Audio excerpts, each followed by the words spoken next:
అందరి నమస్తే. VTV voice worthy ఛానల్కు స్వాగతం.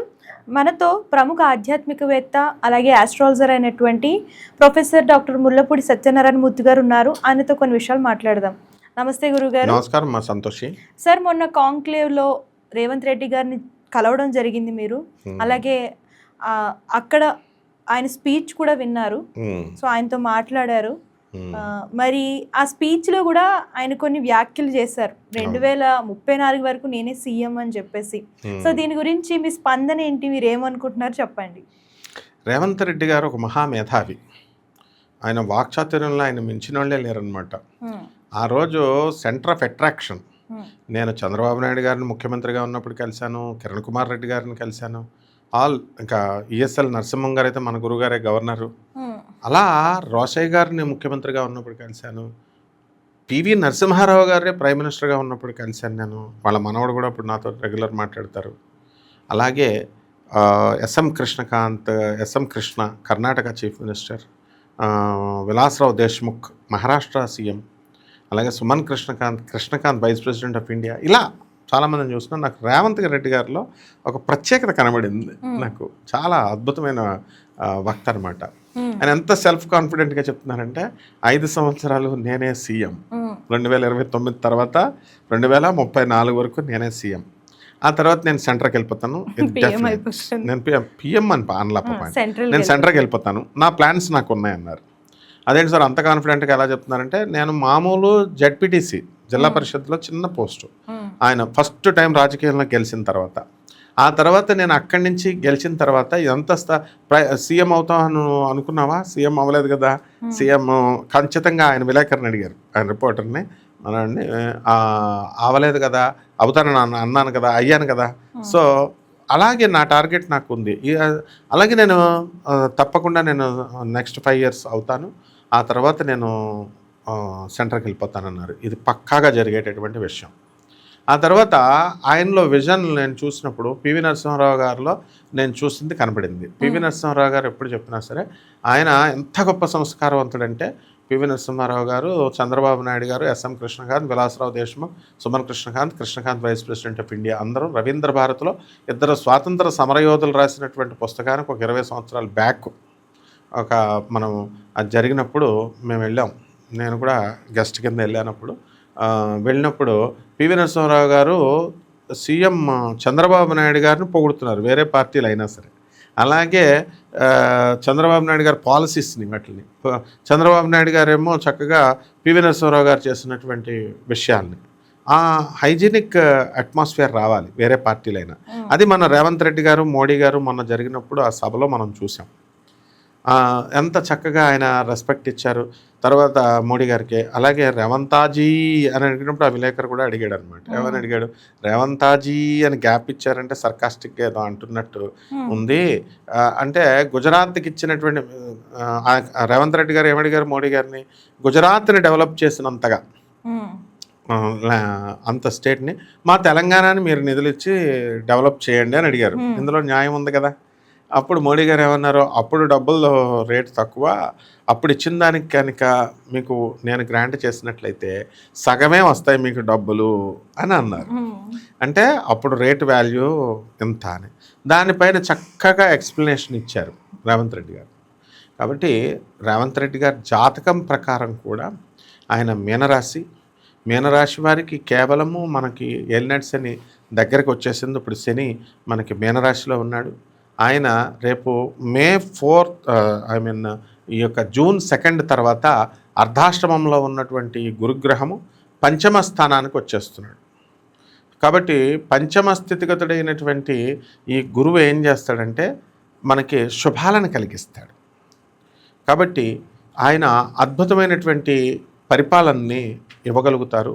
మంచి రోజులు రేపు మార్చి 2026 సంవత్సరం తర్వాత మీనరాశి నుంచి ఆయన వెళ్ళిపోతున్నాడు, శని మేషరాశిలోకి వెళ్ళిపోతాడు.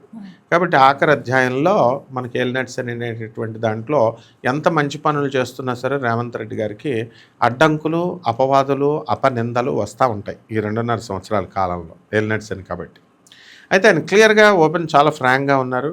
హైడ్రా గురించి అడిగారు ఆయన రిపోర్టరు.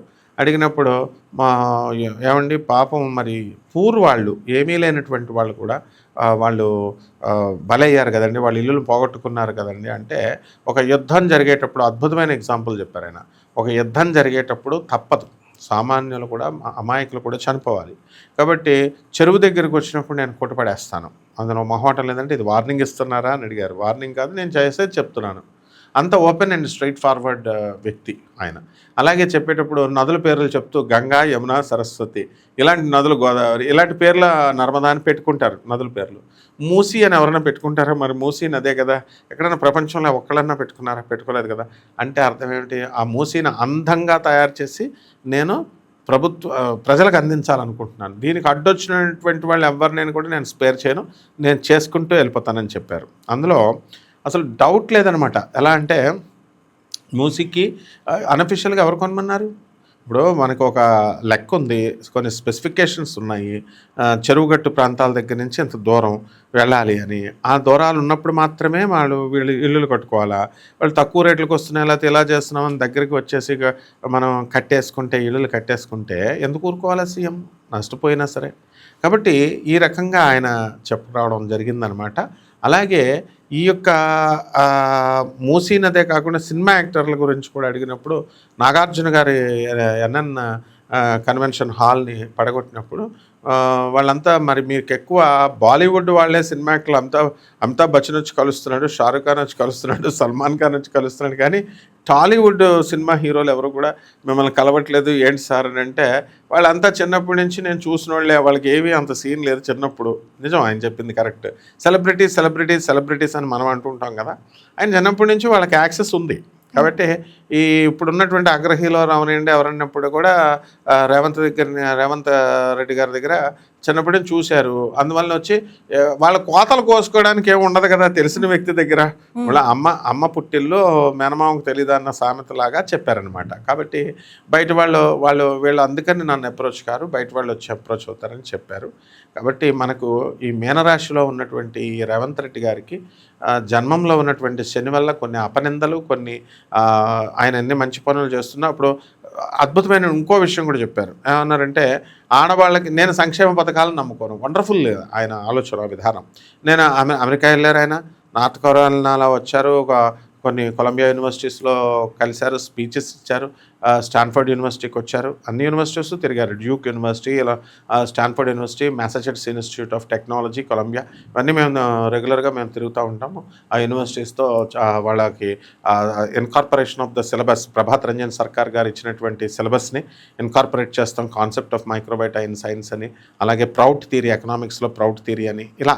సో ఆ సందర్భంలో రేవంత్ రెడ్డి గారు ఏం చెప్పారంటే, పాశ్చాత్య దేశాలన్నీ తిరిగినటువంటి అనుభవంతో ఈ యొక్క సంక్షేమ పథకాలు నేను ఇవ్వను, ఆడవాళ్ళందరూ ఉద్యోగాలు చేసుకోమని చెప్పాను. ఉమెన్ ఎంపవర్మెంట్ కావాలి. ఉమెన్ ఎంపవర్మెంట్ మీరు ఉద్యోగాలు చేస్తారని నేను బస్ ఇచ్చాను, అంతేకాని గుళ్ళకి వెళ్ళండి లేకపోతే చుట్టాల ఇంటికి వెళ్ళండి అని కాదు. నేను ఎంతమంది విమర్శించిన ఎన్నో వేల కోట్లు చెప్పారు, 10,000 కోట్లు ఎంత కట్టాను నేను, ఎంత ఖర్చు పెడుతున్నాను, నెలకు 350 కోట్ల చొప్పున ఖర్చు పెడుతున్నారట. ఆ విధంగా ఆయన కేవలం ఉమెన్ డెవలప్ అవ్వాలి అనేటటువంటి ఉద్దేశంతో నేను చేశాను అని చెప్పుకుంటూ వచ్చారు. కాబట్టి ఆయనకు ఒక ప్రాపర్ స్ట్రాటజీ ఉంది. ఈ యొక్క జన్మంలో శని కొన్ని అపనిందలు ఇవన్నీ తీసుకొచ్చిన, వ్యయంలో ఉన్నటువంటి రాహువు ఆయన ఇది చేసిన, రాహువు డిసెంబర్ 5, 2026 సంవత్సరం తర్వాత కుంభరాశి నుంచి మకర రాశిలోకి వస్తున్నాడు. గోచార రీత్యా రేవంత్ రెడ్డి గారికి లాభంలో ఉన్నటువంటి రాహువు మండలాధిపత్యాన్ని ఇస్తాడు. ఈ సింబల్స్ అన్నిటిని రీఛార్జ్ చేసుకున్నట్లయితే ఎలక్షన్స్కి దగ్గరగా రేవంత్ రెడ్డి గారు పావులు కదుపుతున్నారు. ఎట్టి పరిస్థితుల్లో బండి సంజయ్ గారు ఉదంతం రావడం వల్ల ఏమాత్రము బీజేపీ వచ్చే అవకాశాలు కొంత మెరుగుపడుతున్నా, కేవలం బండి సంజయ్ గారి అబ్బాయి మీద ఉన్నటువంటి ఎలిగేషన్స్తో మొత్తం ఇంకా ఒక 5 సంవత్సరాల పాటు బీజేపీ ఎట్టి పరిస్థితుల్లో రాదు. అప్పుడు అంతకుముందు నేనే బీజేపీకి అవకాశాలు కొంచెం మెరుగుపడితే బాగుండు, చక్కగా వాళ్ళు చేసుకుంటున్నారు, కవిత గారు బీజేపీతో కోయిలేషన్ అయితే కనుక రావడానికి అవకాశాలు ఉంటాయని బేరీ చేస్తూ ఉంటాం. జాతకాలంటే బేరీ చేసుకుంటూ ఉండాలా. సో ఆ సమకాలీన పరిస్థితుల్లో మనకు వెలాసిటీ ఆఫ్ ద జూపిటర్, దాని యొక్క వెలాసిటీని చూడాలి, వేగాన్ని, ఇతర గ్రహాలని మనం చూసుకోవాలా, ఇవన్నీ మనం చూసుకొని బేరీ చేసుకుంటూ రావాలి. అనూహ్యంగా బండి సంజయ్ గారి అబ్బాయి మీద వచ్చినటువంటి ఎలిగేషన్స్తో బీజేపీ సమాప్తి అయిపోయింది. మీకు వచ్చే పరిస్థితి లేదు. అందువలన కవిత గారు కూడా బీజేపీలోకి వెళ్ళాలనుకున్న వాళ్ళ కార్యకర్తలు చెప్తూ ఉంటారు బీజేపీలోకి వెళ్ళిపోతారని, లేకపోతే ఇదనో, లేకపోతే రేవంత్ రెడ్డి గారే బీజేపీలోకి వెళ్ళిపోతున్నారని పుకార్లు కూడా ఉన్నాయి. ఏం చేయరు వీళ్ళెవరు కూడా.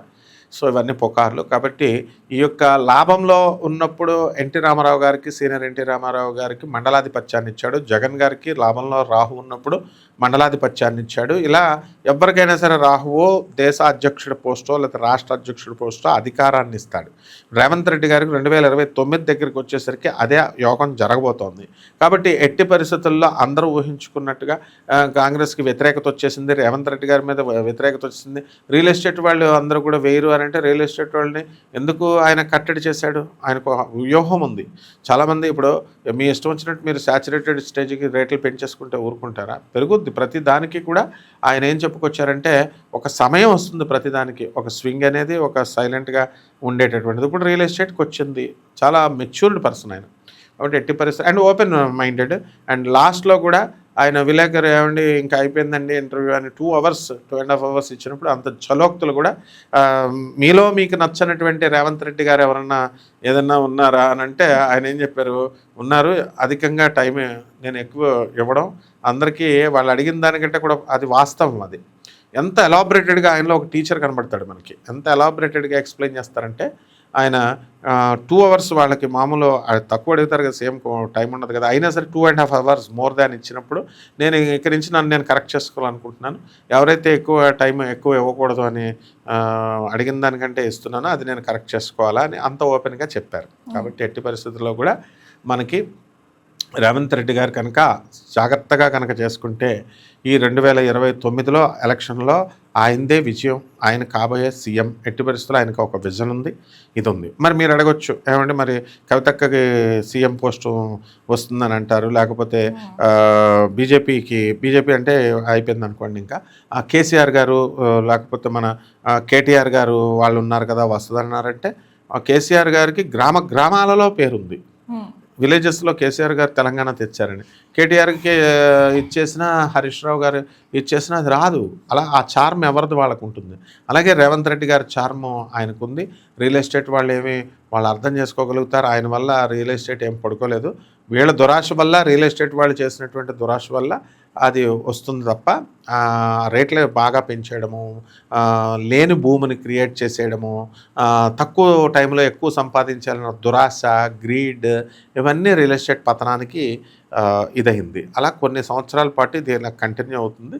కాబట్టి రేవంత్ రెడ్డి గారు మళ్ళీ రావడానికి, సీఎం అవడానికి 100% అవకాశాలు ఉన్నాయి. ధన్యవాదాలు గురుగారు, చక్కగా చెప్పారు. ధన్యవాదాలు. సో చూసారు కదా, ఇలాంటి లేటెస్ట్ వీడియోస్ కోసం ఛానల్ని ఫాలో అవ్వడం, సబ్స్క్రైబ్ చేయడం, లైక్ చేయడం, షేర్ చేయడం మర్చిపోకండి. ధన్యవాదాలు. అందరికీ నమస్తే, దిస్ ఈజ్ కరాటే కళ్యాణి. మీరు మంచి న్యూస్ చూడాలన్నా, మంచి విషయాలన్నీ కూడా తెలుసుకోవాలనుకున్నా కూడా please subscribe V channel. Hello అండి, వీటీవీ సబ్స్క్రైబ్ చేయండి. హాయ్ అండి, this is actor Suman. So వీటీవీని లైక్ చేయండి, షేర్ చేయండి, సబ్స్క్రైబ్ చేయండి. Hi hello, I'm Sasirekha, miss India. So వీటీవీని లైక్ చేయండి, సబ్స్క్రైబ్ చేయండి, షేర్ చేయండి. ఏమైనా డౌట్స్ ఉంటే కామెంట్ బాక్స్లో కామెంట్ చేయండి. Thanks for VTV.